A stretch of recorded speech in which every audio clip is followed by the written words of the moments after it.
Hello everyone, इकोनो freak के YouTube channel पर आप सभी का फिर से स्वागत है। आज की वीडियो में हम एमए इकोनॉमिक्स जो हिमाचल प्रदेश यूनिवर्सिटी द्वारा कंडक्ट किया गया एंट्रेंस टेस्ट है उसको हम डिस्कस करेंगे। ये पेपर आपका हुआ था 9 जून 2025 को। तो आपका जो आने वाले एमए इकोनॉमिक्स के एंट्रेंस टेस्ट है उसके लिए ये क्वेश्चन पेपर का एनालिसिस इम्पॉर्टेंट रहेगा। सो आपका पहला प्रश्न है, according to the law of demand the relation between demand and price other thing remaining the same. मांग के नियम के अनुसार अन्य चीज़ें समान रहने पर मांग और कीमत के बीच संबंध होता है। आपके ऑप्शन है विपरीत, प्रत्यक्ष, तटस्थ, इनमें से कोई नहीं। तो यहाँ पे आपसे लॉ ऑफ डिमांड पूछा गया है। लॉ ऑफ डिमांड में इन्वर्स रिलेशनशिप होता है डिमांड एंड प्राइस का।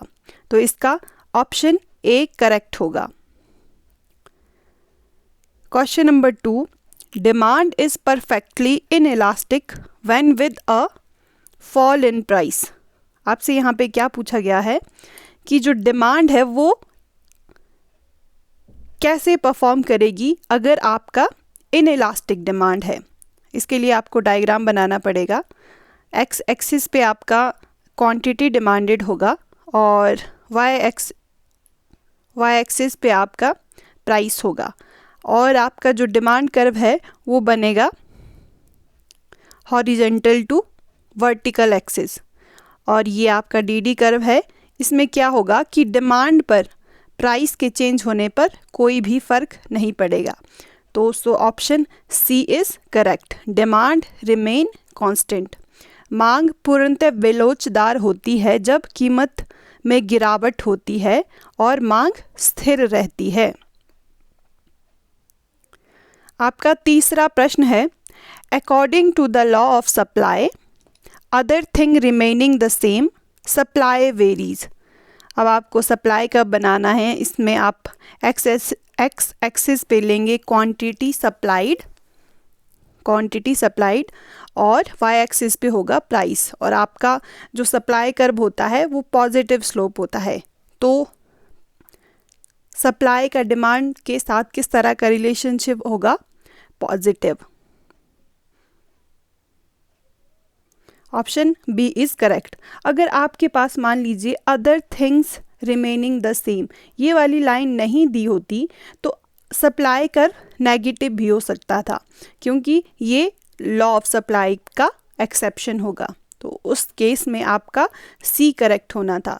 तो आप इस तरह से भी क्वेश्चन को देख सकते हैं, आपसे घुमा फिरा के भी क्वेश्चन पूछा जा सकता है। The indifference curve approach involve option B ordering hypothesis, option B strong ordering hypothesis, option C both B and A, option D neither A nor B। उदासीनता वक्र दृष्टिकोण में शामिल है। ऑप्शन ए कमज़ोर आदेश परिकल्पना, ऑप्शन बी मजबूत आदेश परिकल्पना, ऑप्शन सी ए और बी दोनों, ऑप्शन डी ना तो ए ना ही बी।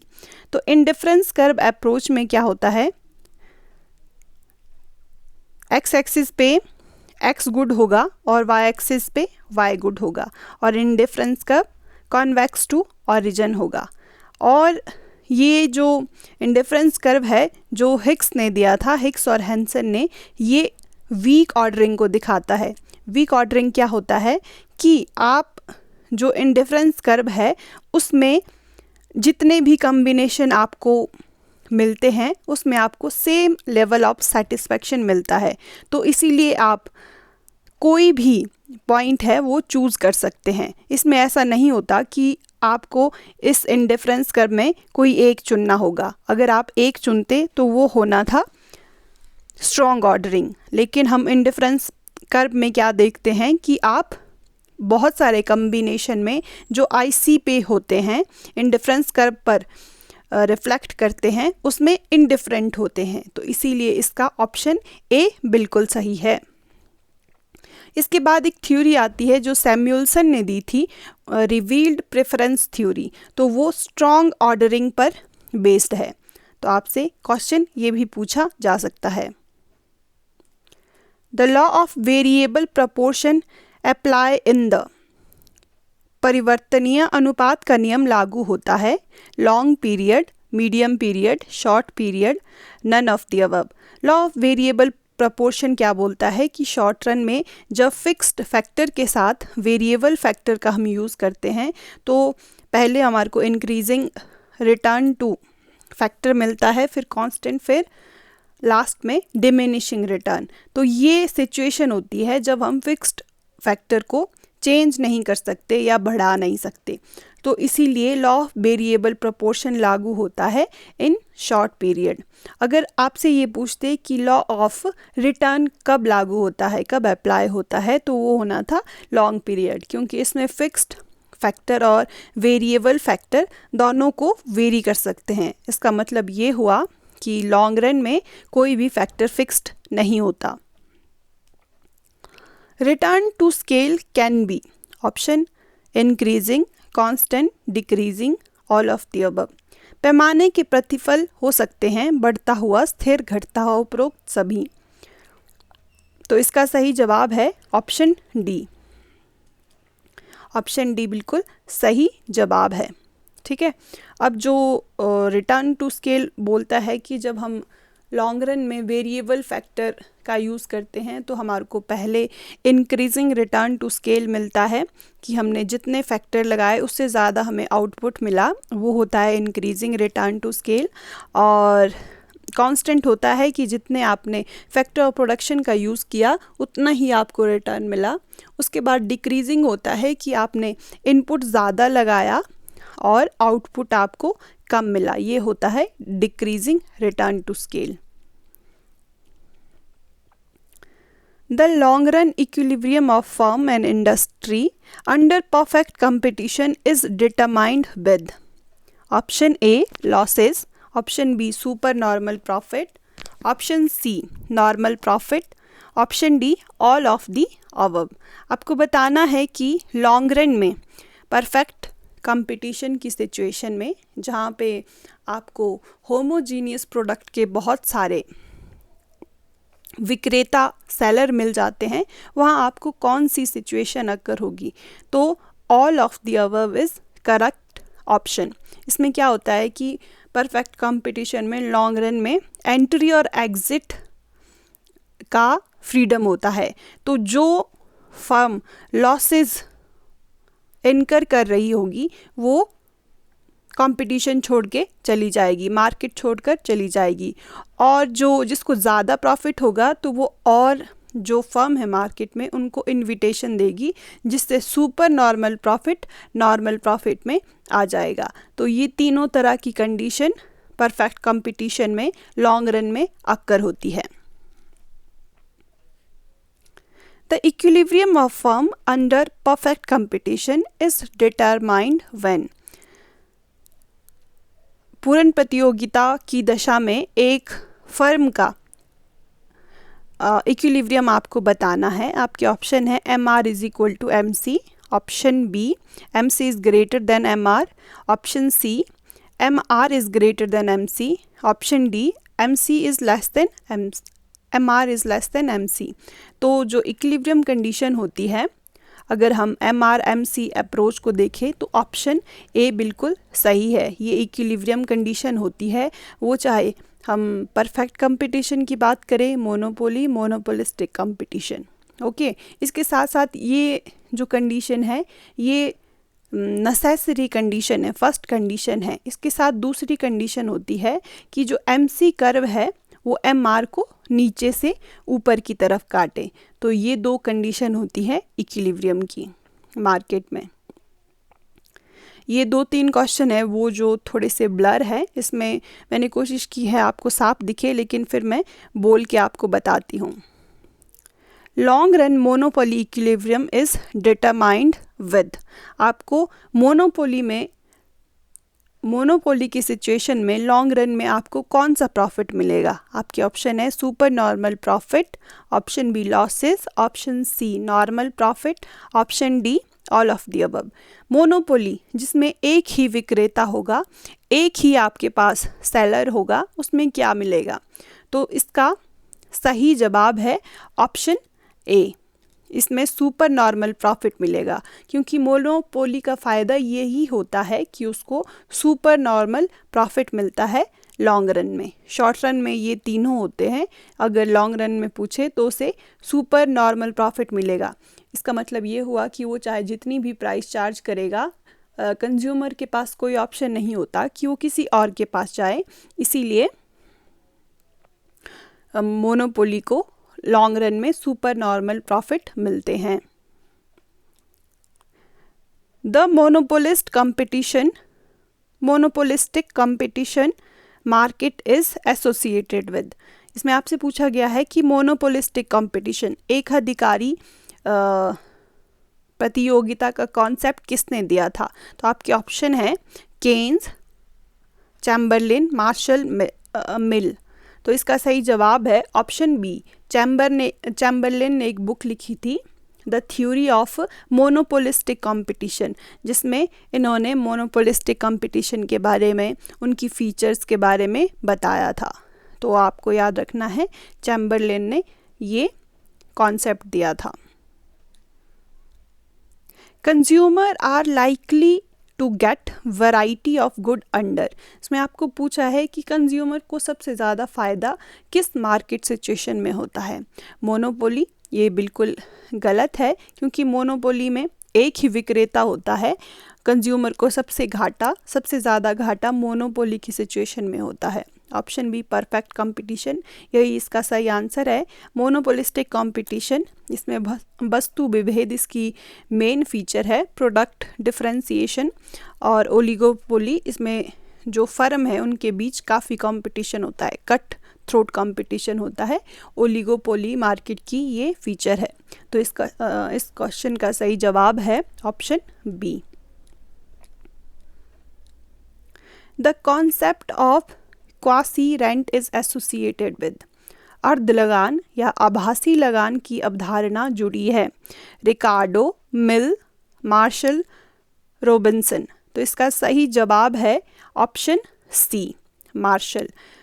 जो रिकार्डो है उसका जो रेंट का थ्योरी था वो सिर्फ लैंड पे एप्लीकेबल होता था, और जब ये मार्शल आए, इन्होंने जो ह्यूमन मेड कैपिटल मशीनरी है उस पे मिलने वाला जो रिवॉर्ड है उसको कहा था क्वासी रेंट।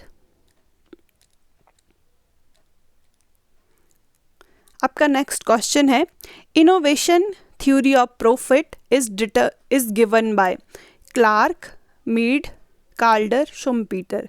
तो इनोवेशन की प्रॉफिट थ्योरी किसने दी थी?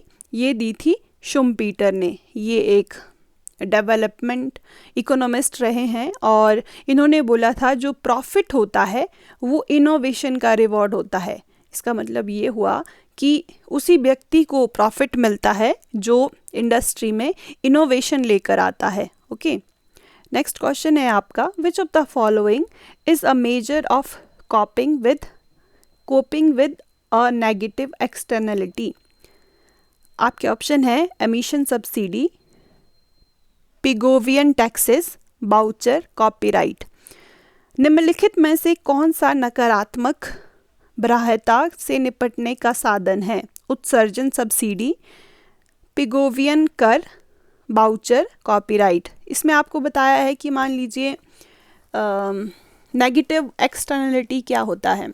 अगर किसी फर्म के काम करने से वहाँ रह रहे लोगों को नुकसान होता है तो उसको बोलते हैं नेगेटिव एक्सटर्नलिटी। एक्सटर्नलिटी का मतलब होता है थर्ड पार्टी बेनिफिट और लॉसेस। तो अगर नेगेटिव लगा तो वो नेगेटिव सेंस में यूज़ होगा, पॉजिटिव लगा तो पॉजिटिव सेंस में यूज़ होगा। इसमें आपसे पूछा है कि अगर नेगेटिव थर्ड पार्टी इफेक्ट हो जाता है तो उसको रोकने के लिए क्या उपाय हम कर सकते हैं? तो इसका सही ऑप्शन है ऑप्शन बी, पिगोवियन टैक्सेस, कि जिसने नेगेटिव एक्सटर्नलिटी जिसने भी नुकसान किया है उसको उस नुकसान की भरपाई के लिए टैक्स देना पड़ेगा। तो ये होता है पिगोवियन टैक्सेस। अब क्वेश्चन नंबर 15 है, public goods are non rival, non excludable, both of the above, none of the above. सार्वजनिक वस्तुएं हैं, गैर प्रतिद्वंदी, गैर बहिष्कृत, उपरोक्त दोनों, उपरोक्त में से कोई नहीं। तो इसका सही आंसर है ऑप्शन सी। पब्लिक गुड क्या होती है? जो नॉन राइवल होती है और नॉन एक्सक्लूडेबल होती है। इसका मतलब हुआ, नॉन राइवल का मतलब कि एक के यूज़ करने से जब दूसरों के लिए उसकी जो अवेलेबिलिटी है वो कम नहीं होती, उसको बोलते हैं नॉन राइवल। नॉन एक्सक्लूडेबल होगा कि एक के यूज़ करने से दूसरे को यूज़ करने से हम प्रतिबंधित नहीं कर सकते या उससे पैसे नहीं मांग सकते, उसको बोलते हैं non excludable. So option C is correct. अब आपके पास क्वेश्चन नंबर 16 में फैक्टर ऑफ प्रोडक्शन दिए गए हैं और उन फैक्टर ऑफ प्रोडक्शन को दिया जाने वाला रिवॉर्ड दिया गया है। तो आपको इसमें मैच करना है। लैंड को क्या मिलता है? रेंट। सो 1 का 2, देखिए एक ही आने से आपका जो क्वेश्चन है वो सॉल्व हो जाता है। लेबर को मिलता है वेजेस, कैपिटल को मिलता है इंटरेस्ट और एंटरप्रेन्योर को मिलता है profit. So option B is correct. Which of the following economic activity is not the part of GDP? Option A, production of grain in agriculture. Option B, doctor's fee to diagnose patient in OPD. Sale of existing house. Production of manufacturing product in industrial unit. तो इसका सही जवाब है option C. जो cell of existing house है ये GDP के calculation में नहीं हम काउंट करेंगे, क्योंकि जब ये हाउस बना था तो उस समय जीडीपी में इसका कैलकुलेशन हो गया था। तो अब इसका जो सेल है वो दोबारा से हम इंक्लूड नहीं करेंगे। जीडीपी में जो नया प्रोडक्शन होता है हर साल उसको कैलकुलेशन में हम काउंट करते हैं। What are the assumption of classical theory of income and unemployment? आय और रोजगार के शास्त्रीय परंपरावादी सिद्धांत की मान्यताएं क्या हैं? ये जो हमारे फादर ऑफ इकोनॉमिक्स है एडम स्मिथ, उन्होंने ये थ्योरी दी थी और आपको इसकी अजम्पशन बतानी है। Option A, full employment, flexibility in price and rate of interest, supply creates its own demand, जिसको सेज लॉ ऑफ मार्केट भी हम कहते हैं, डिफ्लेशनरी गैप। ये किसने दिया था? केन्स, जो कि क्लासिकल इकोनॉमिस्ट नहीं है। सो 1, 2, 3 is correct. So option D is correct in this case.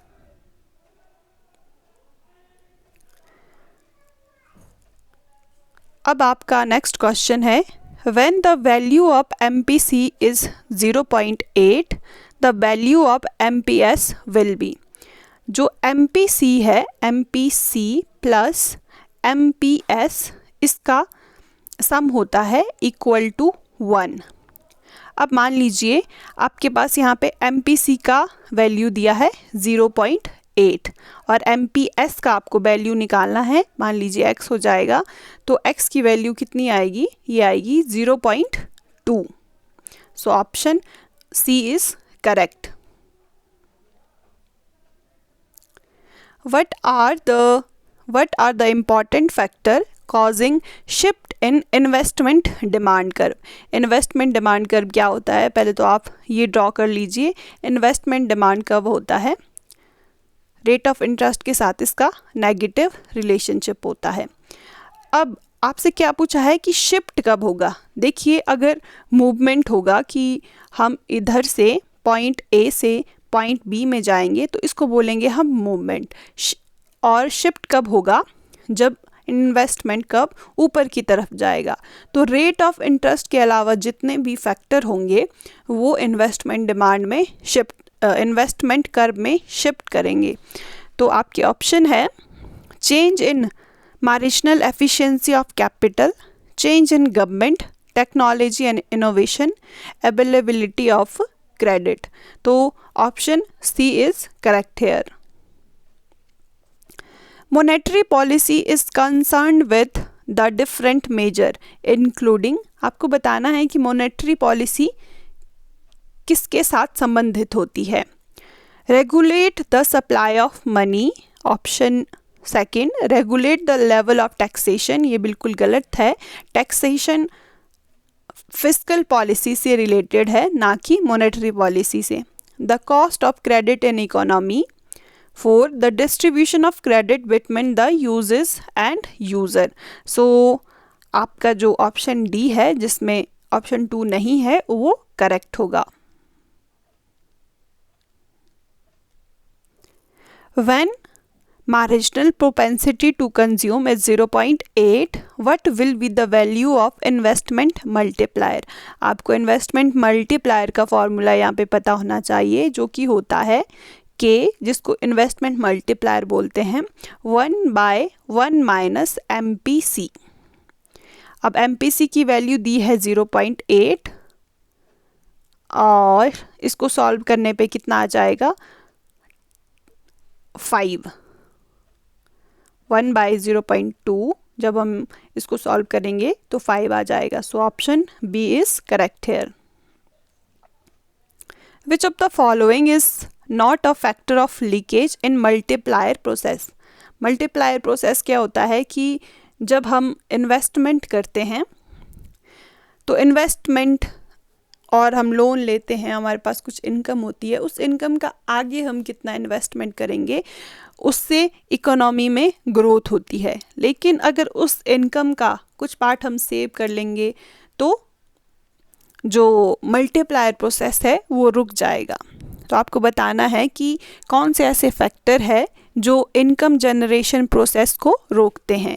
Leakages क्या होता है, इनकम जनरेशन प्रोसेस को रोकने वाले फैक्टर।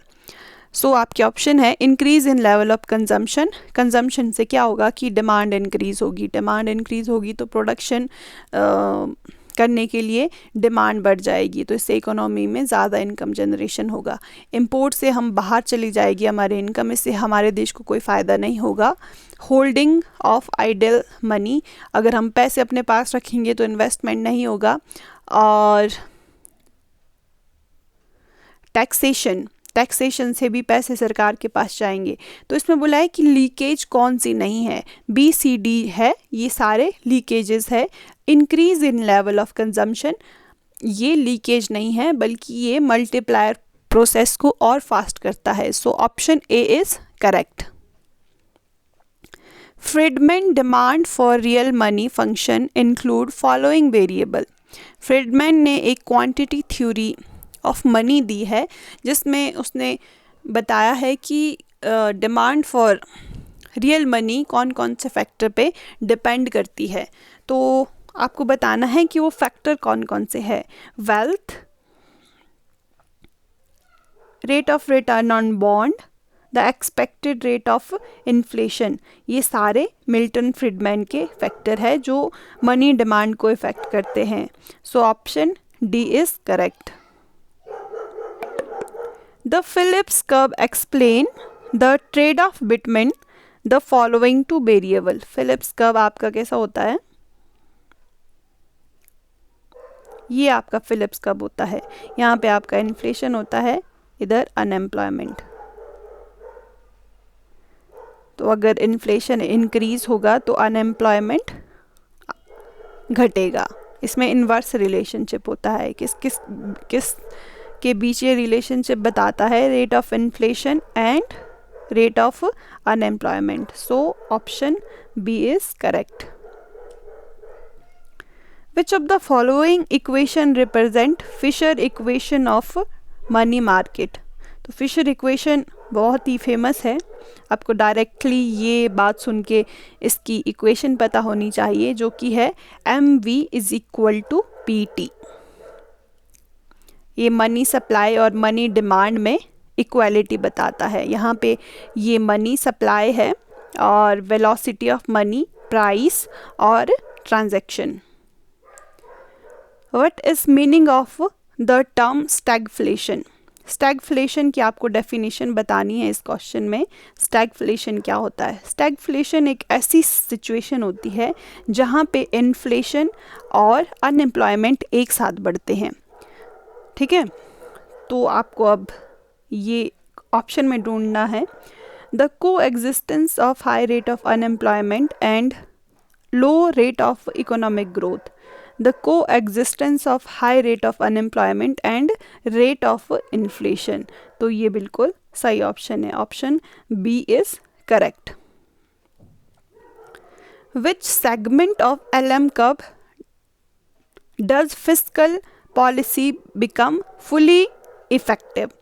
आपके ऑप्शन है in intermediate range, option B Keynesian range, option C classical range, in all of the above segment. तो LM curve के केस में जैसे ये आपका एलएम कर्व होता है, तो कौन सा ऐसा सिचुएशन होता है जहाँ फिस्कल पॉलिसी इफेक्टिव होगी? तो जहाँ पे LM curve horizontal to X axis हो जाएगा, वहाँ पे फिस्कल पॉलिसी इफेक्टिव होती है। तो ये होता है Keynesian range. So option B is correct.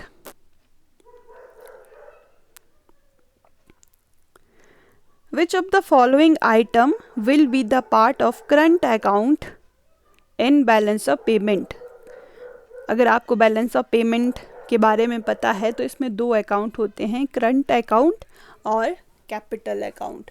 Current account में जो आपका एक्सपोर्ट और इम्पोर्ट होता है विजिबल और इनविजिबल आइटम का, along with net transfer from abroad, वो शामिल किया जाता है। और जो कैपिटल अकाउंट है उसमें एफडीआई, एफआईआई और जो लोन लेता है गवर्नमेंट, उसको शामिल किया जाता है। तो आपको बताना है कि करंट अकाउंट में निम्नलिखित में से कौन कौन से शामिल किए जाएंगे? Export, import, invisible net, inflow of foreign direct investment. तो जो ये फॉरेन डायरेक्ट इन्वेस्टमेंट है, ये है पार्ट किसका? कैपिटल अकाउंट का। So 1, 2, 3 is correct, option B is correct. Which measures are use to correct the deficit in balance of payment? अगर भुगतान संतुलन में घाटा हो जाता है तो कौन सा मेजर हम लेते हैं? Tight monetary policy, contractionary fiscal policy, devaluation, D, all of the above. तो जो ये बैलेंस ऑफ पेमेंट है, ये जो एक्सचेंज रेट है उससे रिलेटेड है, तो उसको ठीक करने के लिए हम डिवैल्यूएशन करते हैं। इससे क्या होता है कि हमारे जो एक्सपोर्ट है वो सस्ते हो जाते हैं। अब जब कोई भी चीज़ सस्ती होती है तो उसकी डिमांड इंक्रीज़ हो जाती है। डिमांड इंक्रीज़ होती है तो हमारे पास ज़्यादा पैसा आएगा क्योंकि हम ज़्यादा सामान बेचेंगे। तो इस तरह से devaluation is correct option here. Which of the following mathematical formulas represent accelerator? इससे पहले आपको क्वेश्चन आए थे मल्टीप्लायर के। मल्टीप्लायर क्या होता है कि इनकम के चेंज होने से इन्वेस्टमेंट में क्या चेंज होता है, और जो ये एक्सेलरेटर है ये उसका बिल्कुल उल्टा होता है कि इन्वेस्टमेंट के चेंज होने से इनकम में क्या परिवर्तन आता है। तो इसमें KYY इसमें से कोई भी फॉर्मूला एक्सेलरेटर को नहीं दिखाता। एक्सेलरेटर बताता है कि जो इंड्यूस इन्वेस्टमेंट है उसका इनकम पे क्या फ़र्क पड़ता है, IY। ठीक है, ये जो यहाँ पे इन्वेस्टमेंट है ये होता है induce investment. Which of the following is not a maxim और कैनन ऑफ टैक्सेशन? ये बेसिकली ये वाला जो क्वेश्चन है ये आपसे पूछ रहा है कि एडम स्मिथ ने कुछ कैनन ऑफ टैक्सेशन दिए हैं, निम्नलिखित में से उन कैनन में से कौन सा नहीं है? तो canon of equality, canon of certainty, canon of burden, canon of economy. ये कैनन ऑफ बर्डन है, ये एडम स्मिथ ने नहीं दिया था।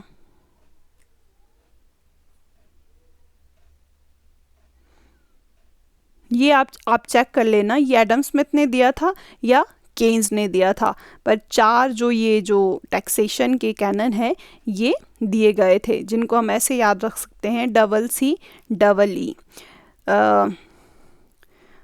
Canon of certainty, canon of economy, equality, एक इन्होंने कैनन ऑफ कन्वीनियंस दिया था। तो टैक्स लगाने को ये 4 कैनन, टैक्स लगाते हुए सरकार को ये 4 सिद्धांत ध्यान में रखने होते हैं। तो ये कुछ रूल है टैक्स लगाने के। Which one of the following is not a feature of public good. हमने पब्लिक गुड को पहले भी डिस्कस किया था, तो अब आपको फिर से इनकी फीचर बतानी है। Option A, non divisibility, non market external effect, zero और close to zero marginal cost, excludable.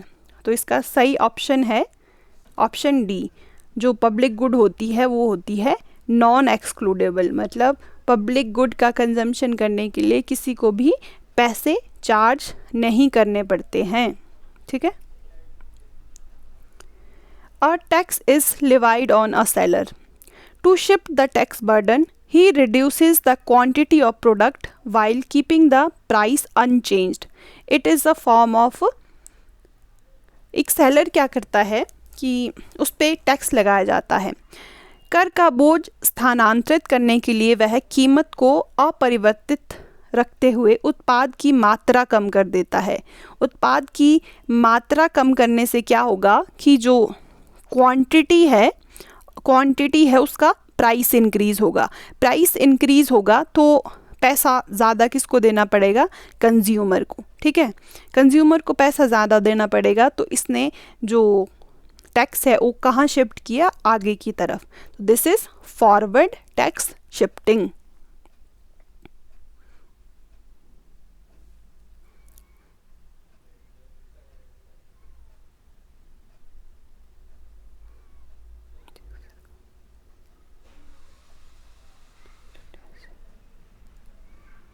हम इसको मान लीजिए जो सेलर है वो प्राइस भी इंक्रीज़ करता तो भी ये जो टैक्स बर्डन है वो आगे की तरफ शिफ्ट होना था। इसको हम दूसरे पॉइंट ऑफ व्यू से भी देख सकते हैं कि मान लीजिए जो सेलर है उसने सप्लाई को कम कर दिया और प्राइस इंक्रीज़ हो गया, लेकिन वो जो प्रोड्यूसर है उससे वो सामान खरीद ही रहा, तो ये बैकवर्ड तो नहीं होगा, तो ये फॉरवर्ड ही होगा क्योंकि इसमें पैसे ज़्यादा कंज्यूमर से लिए जा रहे हैं।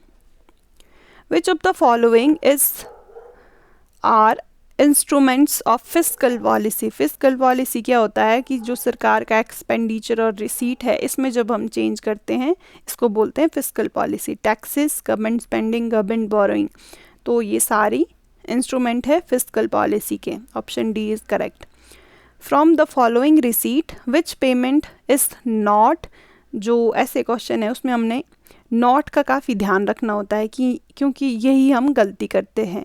Not included in revenue account, tax receipt, borrowing, court fee and fines, revenue from public enterprises. तो जो ये बोरोइंग है ये पार्ट होता है किसका? कैपिटल अकाउंट का, तो इसीलिए option B is correct. Grant from centre to state under Article 275 are to be determined in the basis of recommendation of। Centre government state government को पैसा देती है, वो संविधान के किस आर्टिकल के तहत देती है? तो वो है 275। इसको रिकमेंड कौन करता है? ये है फाइनेंस कमीशन, जो कि आर्टिकल 280 में हम देखते हैं। What are the feature of public debt? Public debt की फीचर आपको बतानी है। Public debt can be both from internal and external source of borrowing, बिल्कुल सही बात है। The government can compel to people to lend money, government क्या जनता को मजबूर कर सकती है पैसे देने के लिए? The government may borrow if it does not need the money, ये बिल्कुल गलत बात है। ये वाली बात फिर भी चल सकती है। फॉर एग्जांपल गवर्नमेंट ने ओपन मार्केट ऑपरेशन कर दिया, तो इसमें क्या होगा कि सरकार बॉन्ड बेचेगी और जनता खरीदेगी, तो इसमें एक तरह से लालच दे के सरकार मजबूर कर रही है। लेकिन ऐसा नहीं हो सकता कि सरकार को लोन की ज़रूरत ही नहीं है और वो लोन लेती है, तो इसीलिए ऑप्शन सी आपका बिल्कुल सही होगा। The first rigorous road policy under British rule was initiated by, option है Lord Cornwallis, Lord Dalhousie, Lord Mountbatten, none of the above. तो जो ये कॉर्नवालिस है, ये जो ज़मींदारी प्रथा है, ज़मींदारी सिस्टम है, इसके लिए इनको जाना जाता था। लॉर्ड डलहौजी ने इंफ्रास्ट्रक्चर का काफ़ी डेवलपमेंट किया था। माउंटबेटन एजुकेशन पॉलिसी से रिलेटेड है। सो आपका ऑप्शन बी यहाँ पे करेक्ट है। The following author did not estimate the extent of drain of wealth from colonial India. निम्नलिखित लेखकों ने औपनिवेशिक भारत से धन के निकासन की सीमा का अनुमान नहीं लगाया था। दादा भाई नौरोजी, C.N. बेकल, डॉक्टर भट्ट, M.K. गांधी। तो जो ये M.K. गांधी है, इन्होंने नहीं लगाया था, बाकी ने इन सभी पे काम किया था। जो सबसे अधिक काम इस कॉन्सेप्ट पे किया गया है वो है दादा भाई नौरोजी द्वारा। During the 19th century, India main export include indigo, मतलब 1800 से 1900 के बीच में इंडिया क्या क्या एक्सपोर्ट करता था? Indigo, cotton and pieces, silk, good, jute, all of the above. तो option D is correct. The जिम्मेदारी system was prevailed in, Cornwallis ने ये सिस्टम लागू किया था, ये कहाँ पे प्रचलित था? ये ऑप्शन ए, मद्रास और बंगाल में ये मुख्य तौर से प्रचलित था। The book entitle poverty and un British rule in India was written by M.K. Gandhi, R.C. Dutt, Jawaharlal Nehru, option D Dadabhai Naoroji. तो ये जो बुक थी ये दादा भाई नौरोजी द्वारा लिखित थी। इन्होंने इसमें वेल्थ ड्रेन का कॉन्सेप्ट दिया था कि जो अंग्रेज़ है वो भारत देश से जो वेल्थ है वो अपने देश में ले जा रहे हैं। आजकल जो इकोनॉमी में समस्या आती है वो आती है ब्रेन ड्रेन की। जो अच्छे डॉक्टर होते हैं, इंजीनियर होते हैं, वो दूसरे देश में चले जाते हैं। तो आज का कॉन्सेप्ट क्या है? Brain drain. The characteristics of Indian industry on eve of British rule were, British शासन के समय इंडियन इंडस्ट्री की फीचर क्या थी? Industrial development in India was not inferior to that of a more advanced European nation. Cotton textile industry was one of important industry in India. Stone carving, artistic marble and jewelry were also important craft. Bharat में औद्योगिक विकास अधिक उन्नत यूरोपीय देशों की तुलना में कम नहीं था।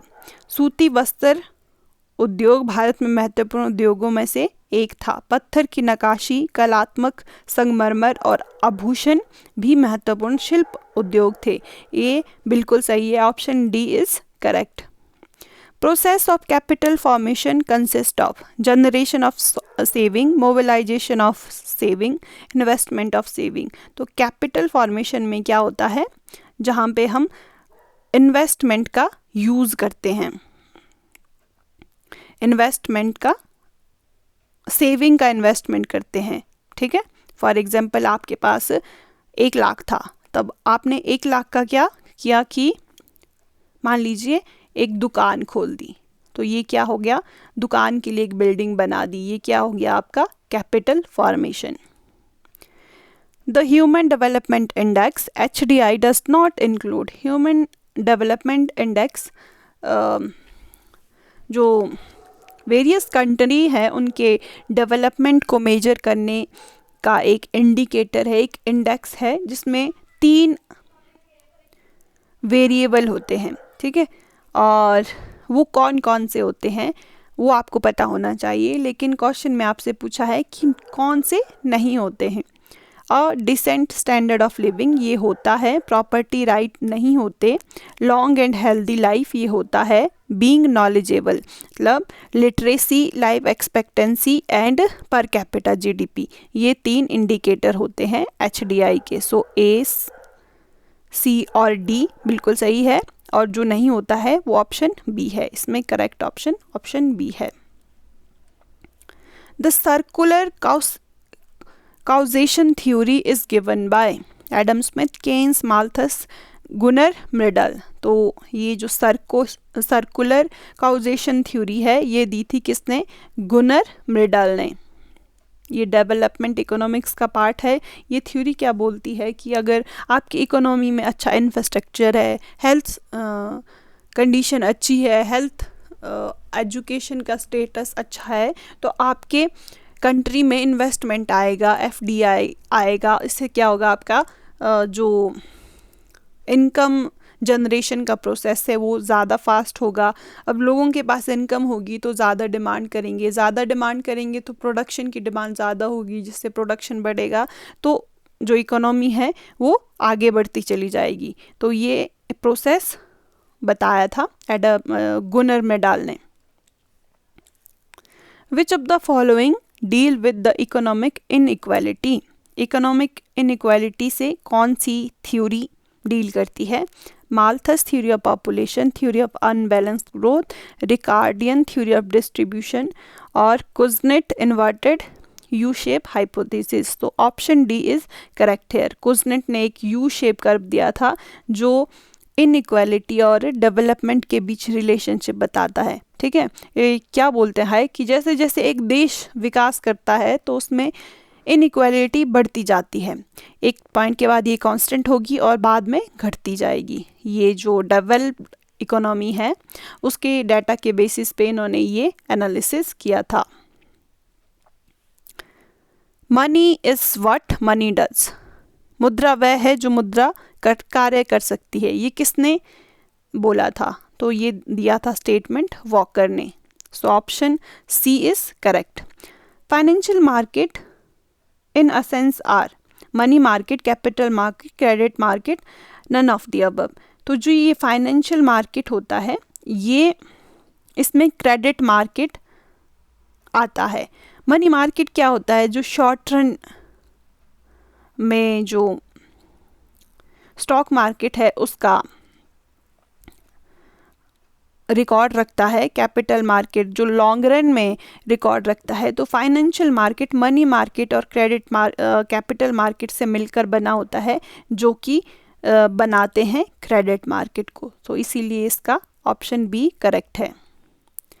Money as a basis of price mechanism is most effective in planned economy, socialist economy, mixed economy, option D capitalistic economy.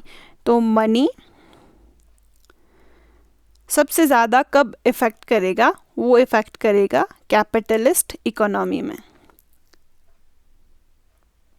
Which of the following motive of liquidity preference is interest related?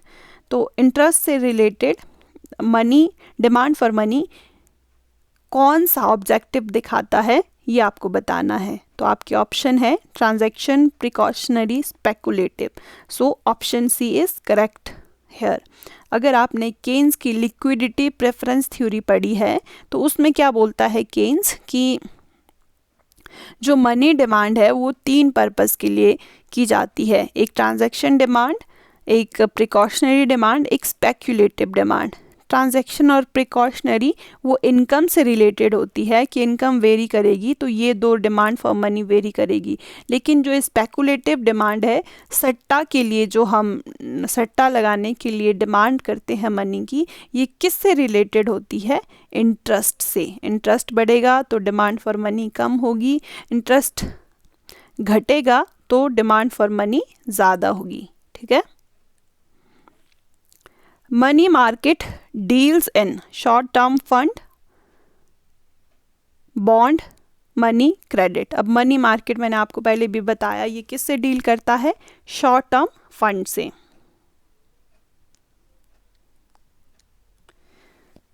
Principal of absolute advantage is given by Adam Smith, Ricardo, JM Keynes, Karl Marx. तो principle of absolute advantage किसने दिया था? Adam Smith ने। Raul Prevish argument is concerned with the effect of business cycle on production, terms of trade, consumption, saving। तो एक हमारे economist हुए हैं रॉल प्रेविश, इन्होंने टर्म्स ऑफ ट्रेड की एक थ्योरी दी थी। तो ऑप्शन बी यहाँ पे बिल्कुल सही होगा। The reserve bank of India is nationalised in the year. देखो, आरबीआई की स्थापना हुई थी 1935 में और इसका नेशनलाइजेशन हुआ था 1949 में। इन 14 major commercial bank were nationalised इन। 14 बैंकों का राष्ट्रीयकरण कब हुआ था? 1969 में। So option A is correct year. इसके बाद 6 बैंकों का और नेशनलाइजेशन किया था, नेशनलाइज्ड किए गए थे, वो थे 6 बैंक 1980 में। An example of a custom union is EU, European Union, SAARC, NAFTA, BRICS. तो कस्टम यूनियन क्या होता है? जो उसके मेंबर कंट्रीज होते हैं उस पर किसी भी तरह का टैक्स नहीं लगाता और जो नॉन मेंबर कंट्री है उस पर कस्टम ड्यूटी लगाता है। तो इसका परफेक्ट एग्जाम्पल है European Union. Which take into account the exchange of both visible and invisible item। This question is from balance of payment। Balance of payment में कितने अकाउंट होते हैं जी? Current account and capital account. आपसे पूछा गया है विजिबल और इनविजिबल आइटम का ट्रेड किस में हम शामिल करते हैं? वो करते हैं करंट अकाउंट में। So option B is correct. Which of the following is not part of World Bank group? 1945 में जब ब्रेटन वुड्स कॉन्फ्रेंस से 2 बच्चे निकले थे, उसमें से एक था वर्ल्ड बैंक, एक था आईएमएफ। वर्ल्ड बैंक के अंदर 4 ग्रुप होते हैं जिसमें आईडीए, आईबीआरडी, मीगा, आईसीडीएस और एक इंटरनेशनल फाइनेंस कॉरपोरेशन होता है। तो जो वर्ल्ड बैंक ग्रुप है उसमें आईएमएफ नहीं होता। So option A is correct. The mint parity theory of exchange was applicable under. ये मिंट पैरिटी थ्योरी किसने दी थी? गुस्ताव कैसल ने। इसके लिए ज़रूरी है कि हमारे पास मेटालिक स्टैंडर्ड हो। So option D is correct. Devaluation usually cause the export price. ये मैंने पहले भी डिस्कस किया था। एक्सपोर्ट क्या हो जाते हैं? सस्ते।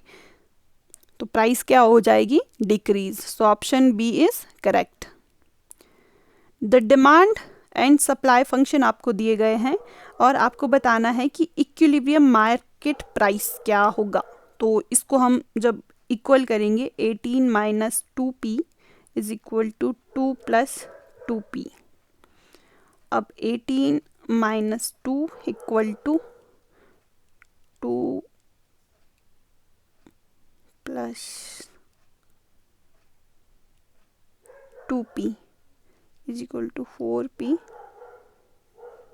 ये हो गया 16। तो प्राइस कितना आ जाएगा? 4। So option B is correct.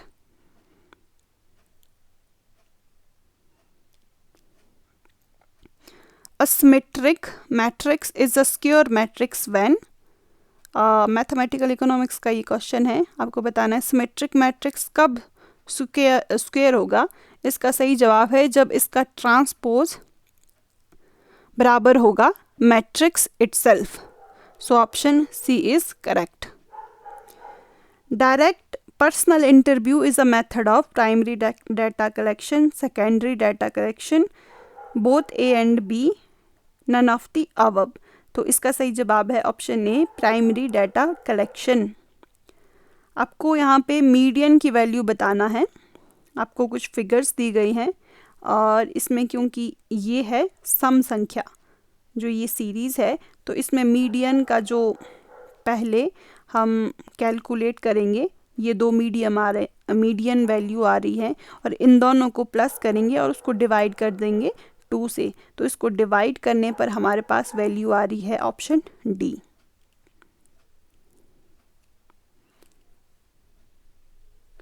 एक बार इसको हम देखते हैं जोड़ के। 272।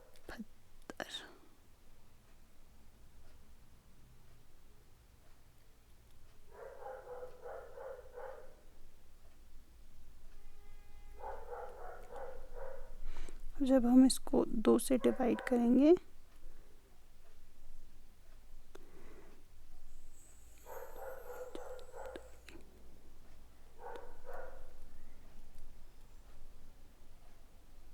अच्छा, ऑप्शन बी इज़ करेक्ट है। तो हमारे पास मीडियन की वैल्यू आ रही है ऑप्शन बी। इसमें क्या करेंगे हम, पहले हम देखेंगे कि बीच वाली कौन सी संख्याएं हैं, इन दोनों को प्लस करेंगे और 2 से डिवाइड करके जो वैल्यू आएगी वो आपका मीडियन होगा। विच of the following is a relative measure of dispersion. दो तरह के मेजर होते हैं डिस्पर्शन को मेजर करने के, एक नॉर्मल एक रिलेटिव। जहाँ पर कॉफिशिएंट वर्ड आपको मिलेगा वो रिलेटिव मेजर ऑफ डिस्पर्शन होगा। तो यहाँ पे कॉफिशिएंट कब कहाँ मिल रहा है, ऑप्शन डी में, coefficient of variation. The coefficient of correlation is independent of scale of origin, both A and B, dependent of change or of scale and origin. तो correlation coefficient जिसमें प्लस और plus minus और गुना भाग का कोई फ़र्क नहीं पड़ता, वो वैल्यू सेम ही रहनी होगी अगर आप सीरीज़ को मल्टीप्लाई और प्लस माइनस भी कर देते हैं। तो so option C is correct.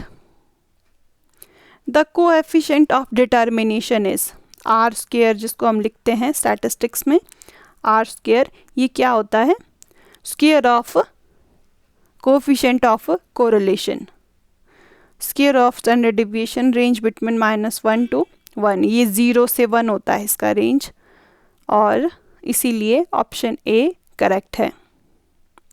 Which of the following property of regression coefficient is correct. हमने पहले देखा कि कोरिलेशन कोएफिशिएंट की प्रॉपर्टी क्या होती है कि वो इंडिपेंडेंट होता है किससे, change of scale and origin से, जमा माइनस से और भाग गुना से। लेकिन जो ये रेग्रेशन है ये सिर्फ इंडिपेंडेंट होता है किससे, these are independent of change of scale only, scale नहीं ओरिजिन ओनली। और जो ये वाले ऑप्शन है ये भी ऊपर नीचे हो गए हैं, यहाँ पे स्केल पहले दिया है, स्केल में होता है गुना और भाग और ओरिजिन में होता है प्लस और minus. So option B is correct. Fisher method of index number satisfy, ये +2 से ये क्वेश्चन आपके एग्ज़ाम में पूछा गया है और ये बहुत इजी है। जो फिशर इंडेक्स होता है वो दोनों टेस्ट को सेटिस्फाई करता है, which is time reversal test and factor reversal test. Change that have occurred as a result of the general tendency of data to increase or decrease is known as seasonal variation. So option B is correct. In 2023-24, the percentage contribution of secondary sector in total gross state domestic product of Himachal Pradesh, secondary sector का आपको contribution बताना है जो कि 23-24 में था 39.98%। Which crop has highest contribution in the total fruit production in Himachal Pradesh. Himachal Pradesh में जो फ्रूट प्रोडक्शन है उसमें सबसे ज़्यादा कंट्रीब्यूशन किसका है, तो हिमाचल को सेब राज्य, एप्पल स्टेट के नाम से भी जाना जाता है। So option C is correct.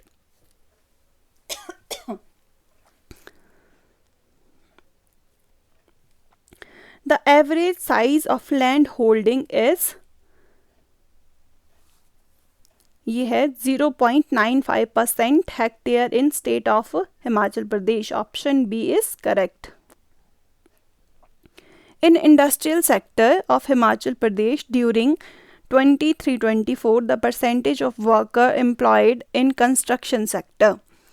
Construction sector में आपको कंट्रीब्यूशन बताना है कि कितने लोग आपको एम्प्लॉयड मिलेंगे कंस्ट्रक्शन सेक्टर में। जो इस तरह के क्वेश्चन हैं, इसके लिए आपको जो इकोनॉमिक सर्वे है हिमाचल प्रदेश का, वो रेफ़र करना होगा। और ये जो डाटा है आपका हर साल अपडेट होगा, तो इसीलिए आपका जो नेक्स्ट एग्ज़ाम में क्वेश्चन पूछा जाएगा उसमें इसका रेलेवेंस नहीं होगा, आपको उस साल का इकोनॉमिक सर्वे पढ़ना पड़ेगा।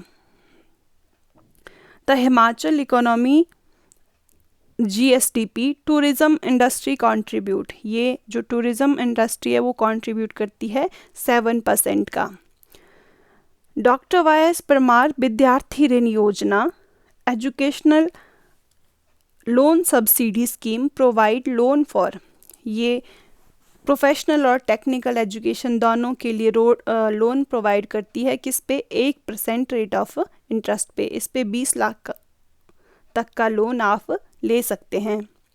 Second 5 year plan led more stress on, इसमें इंडस्ट्रियल डेवलपमेंट में ज़्यादा फोकस किया गया था। So option C is correct. The Indian economy is mixed economy.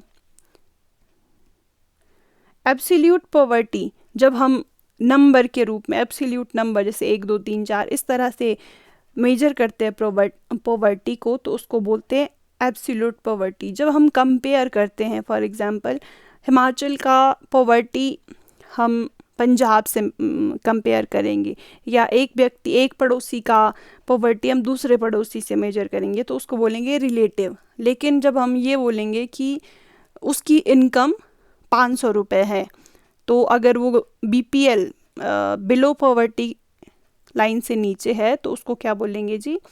Absolute poverty. Mahalanobis strategy has been associated with, ये किससे रिलेटेड थी? सेकंड 5 ईयर प्लान से। So option B is correct. Which type of employment is found in agriculture sector, जो agriculture sector है उसमें disguised unemployment होता है। Globalisation means, इसका मतलब होता है minimum restriction on the economic relation with other nations. So option B is correct. Which 5 year plan introduced the slogan poverty abolition? तो ये 5th 5 ईयर प्लान में हमने अपनाया था ये slogan. Says act was passed in, ये act का पास हुआ था 2005 में। सेबी गॉट स्टैट्यूटरी रिकॉग्निशन इन, सेबी की स्थापना हुई थी 1990 में, लेकिन इसको स्टैट्यूटरी रिकॉग्निशन कब मिला था? 1992 में। The share of MSME micro small and medium enterprise, इसका शेयर कितना है मैन्युफैक्चरिंग आउटपुट में? ये 40% है। तो ऑप्शन सी आपका बिल्कुल सही है। FRBM act 2003 mandated the central government to reduce fiscal deficit to, आपके ऑप्शन है 5%, 4%, 2% ऑफ GDP। इसका सही जवाब है 3% of GDP। Presently how many industry are reserve for public sector, तो अभी 2 जो इंडस्ट्री है रेलवे और ऑटोमिक एनर्जी, ये पब्लिक सेक्टर के लिए रिजर्व है। The share of service sector in GVA in 2022-23, ये इंडिया की आपसे बात पूछी गई है, तो सर्विस सेक्टर का शेयर होगा 54%। और मनरेगा कितने दिन का एम्प्लॉयमेंट इंश्योर करता है? वो है 100 डेज़ का। तो अगर आप इस वीडियो में यहाँ तक बने हैं तो आप सभी का बहुत बहुत धन्यवाद। आपको अगर ये वीडियो पसंद आई है तो इसको लाइक, शेयर एंड सब्सक्राइब करना ना भूलें। और अगर आपको इसका PDF चाहिए तो टेलीग्राम पे लिखे बेसिक टू एडवांस, ये इससे आप टेलीग्राम चैनल पर पहुंच जाएंगे, आपको इसका PDF मिल जाएगा। वहां पे इकोनॉमिक्स, करंट अफेयर्स से रिलेटेड और भी वीडियो के लिंक शेयर किए जाते हैं, कंटेंट शेयर किया जाता है, तो आप वो चैनल ज्वाइन करना ना भूलें। Thanks for watching.